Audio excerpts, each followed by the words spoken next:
Humanities കഫേയുടെ പുതിയൊരു വീഡിയോയിലേക്ക് ഏവർക്കും സ്വാഗതം. ഇപ്പോൾ നമ്മൾ നോക്കാൻ പോകുന്നത് +2 ഹിസ്റ്ററിയുടെ 7ാമത്തെ ചാപ്റ്റർ ആയിട്ടുള്ള ആൻ ഇംപീരിയൽ ക്യാപിറ്റൽ വിജയനഗര. ഈ ഒരു ചാപ്റ്ററിൽ നിന്നുള്ള ഒരു ഇമ്പോർട്ടൻ്റ് ആയിട്ടുള്ള ഒരു എസ്സേ ചോദ്യമാണ്. ഇനി നമുക്ക് വരുന്ന ക്രിസ്മസ് പരീക്ഷയ്ക്കൊക്കെ ഇമ്പോർട്ടൻ്റ് ആയിട്ട് 8 മാർക്കിനോ അല്ലെങ്കിൽ 6 മാർക്കിനോ ചോദിക്കാൻ പറ്റുന്ന ഒരു എസ്സേ ചോദ്യമാണ് റോയൽ സെൻറ്റർ എന്ന് പറയുമ്പോൾ നമ്മുടെ വിജയനഗര സാമ്രാജ്യത്തിലെ രാജകീയ കേന്ദ്രത്തെക്കുറിച്ചിട്ട് നമുക്ക് എഴുതാനായിട്ട് ചോദിക്കാറുണ്ട്. അപ്പോൾ റോയൽ സെൻറ്ററിൻ്റെ പ്രത്യേകത എന്ന് പറയുന്നത് അവിടെ പ്രധാനമായിട്ടും 60ഓളം ക്ഷേത്രങ്ങളും 30ഓളം വലിയ വലിയ കൊട്ടാരങ്ങളും ഒക്കെ ഉണ്ടായിരുന്നു. അതായത് വലിയ തരത്തിലുള്ള പലതരത്തിലുള്ള കെട്ടിടങ്ങൾ ബിൽഡിങ്സ് എല്ലാം റോയൽ സെൻറ്ററിൽ നിന്ന് നമ്മൾ കണ്ടെടുത്തിട്ടുണ്ട്. അതാണ് റോയൽ സെൻറ്ററിൻ്റെ ഒരു പ്രത്യേകത എന്ന് പറയുന്നത്. അപ്പോൾ അതിൽ പ്രധാനപ്പെട്ട 5 ബിൽഡിങ്സിനെ പറ്റിയിട്ടാണ് നമുക്കിവിടെ എക്സ്പ്ലെയിൻ ചെയ്ത് കൊടുക്കേണ്ടത്. ഓക്കെ, ഇതാണ് 5 കെട്ടിടങ്ങളെന്ന് പറയുന്നത്. ഇതിന് ഓരോന്നിൻ്റെയും സവിശേഷത നമ്മൾ എന്ത് ചെയ്യണം, വിവരിച്ച് എഴുതിയാലാണ് നമുക്ക് ഫുൾ മാർക്ക് കിട്ടുക. ഒന്നാമതായിട്ട് റോയൽ സെൻറ്ററിൽ വരുന്നത് ഒരു കെട്ടിടമാണ് ഓഡിയൻസ് ഹാൾ എന്ന് പറയുന്നത്.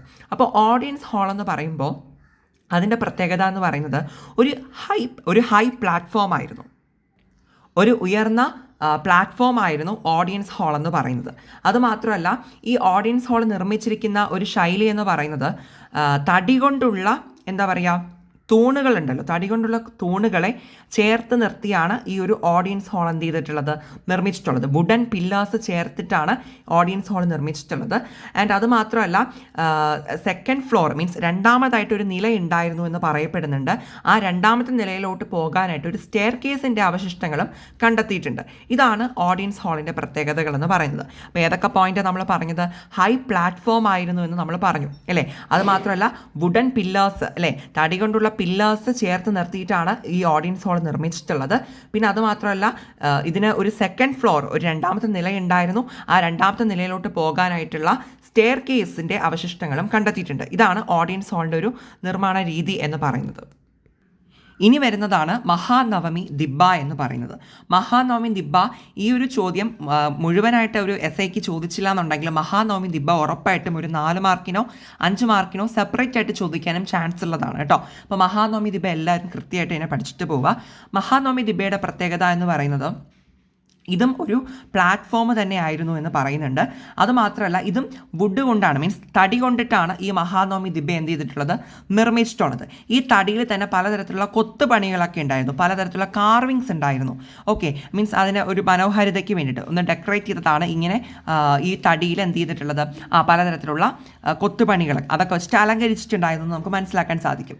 മഹാനവമി ദിബ്ബയുടെ ഒരു പ്രത്യേകത എന്ന് പറയുന്നത് പലതരത്തിലുള്ള ആചാരങ്ങൾ, പലതരത്തിലുള്ള റിച്വൽസും ഫങ്ഷൻസും ഒക്കെ ഈ ഒരു ദിബ്ബയിൽ വെച്ചിട്ട് നടത്തിയിട്ടുണ്ടായിരുന്നു. അതിലുള്ളതാണ് ഈ പേര് പറയുന്ന പോലെ തന്നെ നമുക്കറിയുന്നുള്ളതാണ് മഹാനവമി ഉത്സവത്തെ പറ്റിയിട്ട് അല്ലേ, മഹാനവമി. ഓക്കെ, അപ്പോൾ ഈ മഹാനവമിയെല്ലാം ഇവർ സെലിബ്രേറ്റ് ചെയ്തത് ഈ മഹാനവമി ദിബ്ബയിൽ വെച്ചിട്ടാണ് കേട്ടോ. ഓക്കെ, അപ്പോൾ ഈ മഹാനവമി എന്ന് പറയുന്ന ഉത്സവം തന്നെ നമുക്ക് അറിയുന്നുള്ളതാണ് എന്താണ്, സെപ്റ്റംബർ മുതൽ ഒക്ടോബർ വരെ ഈ ഒരു മാസങ്ങൾക്കിടയിലൊക്കെയാണ് മഹാനവമി ആഘോഷിക്കുന്നത്. പിന്നെ ഇത് പലയിടത്തും പല പ്രദേശങ്ങളിലും ഇതിന് പല പേരുകളാണ് പറയുക അല്ലേ. ഇപ്പോൾ നോർത്തിലോട്ടൊക്കെ പോവുകയാണെങ്കിൽ ദുസഹിറ എന്നൊക്കെയാണ് പറയുക, ബംഗാളിലൊക്കെ ആണെങ്കിൽ ദുർഗാ പൂജ എന്ന് പറയുന്നുണ്ട്. നമ്മളെവിടെയൊക്കെ നവരാത്രി ഉത്സവം എന്നോ അല്ലെങ്കിൽ മഹാനവമി എന്നൊക്കെയാണ് നമ്മുടെ തെക്കിലോട്ട് വരുമ്പോൾ കൂടുതലായിട്ടും പറയപ്പെടുന്നത്. ഓക്കെ, അപ്പോൾ ഈ ഒരു സമയത്ത് ഇവർ ചെയ്തിരുന്ന കാര്യങ്ങൾ എന്തൊക്കെയാണെന്ന് വെച്ചിട്ടുണ്ടെങ്കിൽ, ഇവർ പലതരത്തിലുള്ള ഒരു ഫങ്ഷൻസൊക്കെ ഇവിടെ ഈ ഒരു മഹാനവമിയായിട്ട് ബന്ധപ്പെട്ട് ഇവർ കണ്ടക്ട് ചെയ്തിട്ടുണ്ടായിരുന്നു. പ്രത്യേകിച്ചും ഇവരെന്ത് ചെയ്തിരുന്നു, പലതരത്തിലുള്ള ഇമേജുകളെ ഇവർ ഈ ഒരു സമയത്ത് വർഷിപ്പ് ചെയ്തിരുന്നു. പലതരത്തിലുള്ള ഈ പ്രതിബിംബങ്ങളൊക്കെ ഇവർ ആരാധിച്ചിരുന്നു.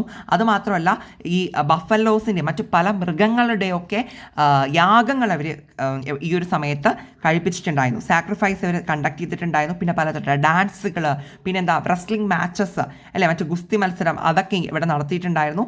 പിന്നെ പറയുന്നത് ഈ ആനകൾ, കുതിരകൾ, പട്ടാളക്കാർ ഇവരുടെയൊക്കെ ഒരു പരേഡ് അല്ലെങ്കിൽ ഘോഷയാത്രയും ഈ ഒരു സമയത്ത് നടത്തിയിട്ടുണ്ടായിരുന്നു. മനസ്സിലായോ?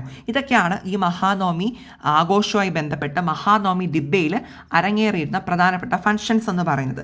പിന്നെ വേറൊരു ഇമ്പോർട്ടൻ്റ് കാര്യം എന്ന് പറയുന്നത് നമ്മുടെ അമരനായകന്മാരുണ്ടല്ലോ. അമരനായകന്മാരെന്ന് പറയുമ്പോൾ ആരാണ്? പട്ടാളക്കാരാണ്. അപ്പോൾ പട്ടാളക്കാരന്മാർ ഈ ഒരു ഉത്സവ സമയത്ത് പട്ടാളക്കാരന്മാർ രാജാക്കന്മാർക്ക് എന്ത് ചെയ്യും, നല്ല നല്ല വിലപിടിപ്പുള്ള ഗിഫ്റ്റുകളൊക്കെ കൊണ്ട് കൊടുക്കുമായിരുന്നു.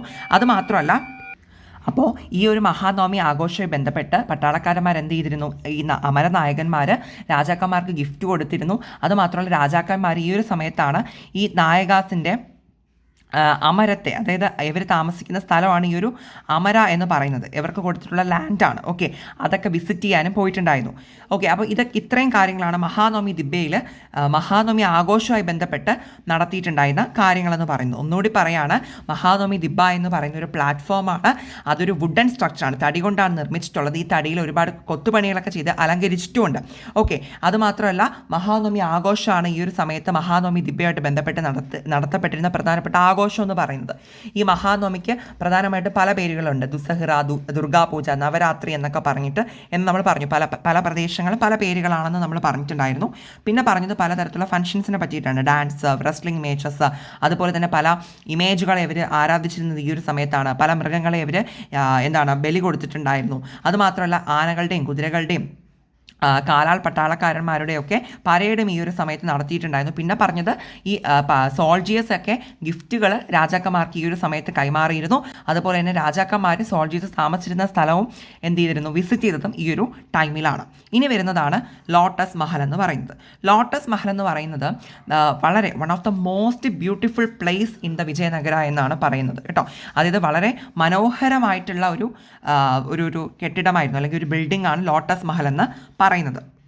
19-ാം നൂറ്റാണ്ടിൽ ഈ ഒരു വിജയനഗര സന്ദർശിച്ച ബ്രിട്ടീഷ് ട്രാവലേഴ്സാണ് ലോട്ടസ് മഹൽ എന്നുള്ള പേര് കൊണ്ടുവരുന്നത് കേട്ടോ.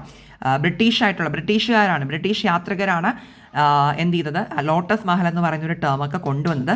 പക്ഷേ ഈ ഒരു ലോട്ടസ് മഹൽ എന്തിനു വേണ്ടിയിട്ടാണ് വിജയനഗരത്തിൽ ഉപയോഗിച്ചിട്ടുണ്ടായിരുന്നത് എന്നുള്ളതിനെ കുറിച്ചൊരു പ്രത്യേകിച്ച് തെളിവുകളൊന്നുമില്ല.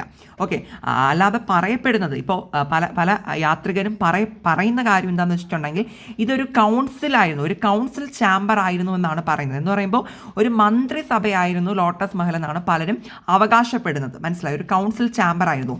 എവിടെ വെച്ചിട്ട് രാജാക്കന്മാരെ തന്നെ മന്ത്രിമാരെ മീറ്റ് ചെയ്തിരുന്നു, അവർ പലതരത്തിലുള്ള ഡിസ്കഷൻസ് എടുത്തിരുന്നു എന്നൊക്കെയാണ് പറയപ്പെടുന്നത്. അപ്പോൾ ലോട്ടസ് മഹൽ എന്ന് പറയുമ്പോൾ അതാണ് നിങ്ങൾ ആദ്യം എഴുതേണ്ട പോയിന്റ്, അതാണ് most beautiful building in the royal centre എന്നാണ് പറയേണ്ടത് കേട്ടോ. റോയൽ സെൻറ്ററിലെ ഏറ്റവും ബ്യൂട്ടിഫുൾ ആയിട്ടുള്ള വളരെ മനോഹരമായിട്ടുള്ള ഒരു കെട്ടിടമായിരുന്നു ലോട്ടസ് മഹൽ എന്ന് പറയുന്നത്. 19-ാം നൂറ്റാണ്ടിലെ ബ്രിട്ടീഷ് ട്രാവലേഴ്സാണ് ഇതിന് ഈ ഒരു പേര് കൊടുത്തത്. കൃത്യമായിട്ട് ഇത് എന്തിനു വേണ്ടിയിട്ട് യൂസ് ചെയ്തു എന്നുള്ളത് അറിയത്തില്ല. പക്ഷേ ചിലർ പറയുന്നതെന്ന് പറയുമ്പോൾ ഇതൊരു കൗൺസിൽ ചാമ്പർ ആയിരുന്നു, മന്ത്രിസഭയായിരുന്നു എന്നാണ് പറയപ്പെടുന്നത്. ഓക്കെ, അവിടെ വെച്ചിട്ട് രാജാവ് മന്ത്രിമാരെ മീറ്റ് ചെയ്യുന്നു. ഇനി 4-മത്തെ ഒരു കെട്ടിടമാണ്, ബിൽഡിംഗ് ആണ് ഹസാര രാമ ടെമ്പിൾ. അപ്പോൾ നമ്മുടെ റോയൽ സെൻറ്റർ, വിജയനഗരയിലെ റോയൽ സെൻറ്ററിലുള്ള ഏക ഒരു ടെമ്പിളാണ്, ഒരേ ഒരു ക്ഷേത്രമാണ് ഹസാര രാമ ടെമ്പിൾ, ഹസാര രാമ ക്ഷേത്രം എന്ന് പറയുന്നത്. അപ്പോൾ ഈ ഒരു ക്ഷേത്രം പ്രധാനമായിട്ടും രാജാവിൻ്റെ ഫാമിലിയും യൂസ് ചെയ്തിരുന്നതാണ് പറയപ്പെടുന്നത്. കിങ്ങും അദ്ദേഹത്തിൻ്റെ ഫാമിലി, മീൻസ് റോയൽ ഫാമിലീസ് ആയിരുന്നു ഹസാര രാമ ടെമ്പിളിൽ എന്ത് ചെയ്തത്, എവിടെ വിസിറ്റ് ചെയ്യും, എവിടെ വർഷിപ്പ് ചെയ്യുകയൊക്കെ ചെയ്തിട്ടുണ്ടായിരുന്നു. അതുകൊണ്ട് തന്നെ ഇവിടെ സാധാരണക്കാരായിട്ടുള്ള മനുഷ്യർക്ക് ഇവിടെ പ്രവേശനമൊന്നും ഉണ്ടായിരുന്നില്ല എന്ന് പറയുന്നുണ്ട്. പിന്നെ അതുമാത്രമല്ല, ഈ ഒരു ക്ഷേത്രത്തിനകത്ത് ചുമരുകളിലൊക്കെ ആണെങ്കിൽ പലതരത്തിലുള്ള പെയിൻറ്റിങ്സ്, മീൻസ് രാമായണത്തിലെ പല സീനുകളൊക്കെ എടുത്ത് ഇങ്ങനെ കൊത്തി വെച്ചിട്ടുണ്ടായിരുന്നു എന്നും പറയപ്പെടുന്നുണ്ട്. ഓക്കെ, അപ്പോൾ അങ്ങനെ ഒരു മനോഹരമായിട്ടുള്ള ഒരു ടെമ്പിളാണ് ഹസാര രാമ ടെമ്പിൾ എന്ന് പറയുന്നത്. റോയൽ ഫാമിലി ആയിരുന്നു യൂസ് ചെയ്തിട്ടുണ്ടായിരുന്നത്. ഇനി ലാസ്റ്റ് വൺ എലിഫൻറ്റ് സ്റ്റേബിൾസ് ആണ്. ഓക്കെ, റോയൽ സെൻറ്ററിലെ ഒരു ഇമ്പോർട്ടൻറ്റ് ബിൽഡിംഗ് ആണ് എലിഫൻറ്റ് സ്റ്റേബിൾസ് എന്ന് പറയുന്നത്. അപ്പം ഈ ഒരു പേര് പറയുന്ന പോലെ തന്നെ എലിഫൻറ്റ് സ്റ്റേബിൾസ് എന്ന് പറയുന്നത് ആനകളെ, രാജകീയ ആവശ്യങ്ങൾക്ക് വേണ്ടിയിട്ടുള്ള ആനകളെ സംരക്ഷിക്കുന്നതിന് വേണ്ടിയിട്ടുള്ള ഒരു സ്ഥലമായിരുന്നു എലിഫൻറ്റ് സ്റ്റേബിൾസ്. ഇവിടെ പ്രധാനമായിട്ടും 11 മുറികൾ ഉണ്ടായിരുന്നു എന്ന് പറയപ്പെടുന്നുണ്ട് കേട്ടോ. 11 റൂമുകളുണ്ടായിരുന്നു, 11 മുറികളുണ്ടായിരുന്നു.